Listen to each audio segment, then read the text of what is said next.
Friends, నేనైతే onion dosa అయితే వేసేసాను. మా బుజ్జిగాడికి ఎంచక్క తినేస్తున్నాడు. ఇక్కడైతే చలికాలం కదా, సో అందుకని వెరైటీగా అయితే చేస్తున్నాను. వెరైటీ అంటే ఏం లేదులేండి. ఇక్కడ వచ్చేసేటప్పటికి దోసకాయ, పచ్చిమిర్చి, చింతతొక్కు, తాలిం గింజలు, ఇది వచ్చేసేసి ఏంటి చిన్నులపాయలు, కరివేపాకు, కొత్తిమీర. ఓకేనా, ఇలాగైతే ఉడకబెట్టి చేస్తున్నాను. జనరల్గా అయితే పచ్చిగానే మనం వేసేసుకోవచ్చు, టేస్ట్ చాలా బాగుంటుంది. బట్ ఇక్కడ ఏంటి అంటే కాస్త బాయిల్ చేస్తున్నాను. మనము వింటర్ సీజన్లో ఉన్నాం కదా, జలుబు చేస్తుంది కదా దోసకాయ, అందుకని అనమాట.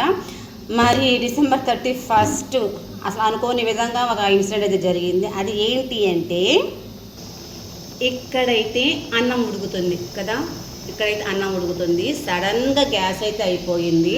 మాకు స్పేర్గా ఎప్పుడైనా సరే చిన్న గ్యాస్ మాత్రం ఉంటుంది ఖచ్చితంగా ఇంట్లో.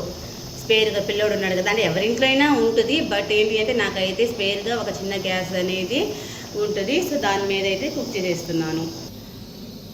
ఈ మినీ వ్లాగ్ నచ్చితే లైక్ చేయండి అబ్బా.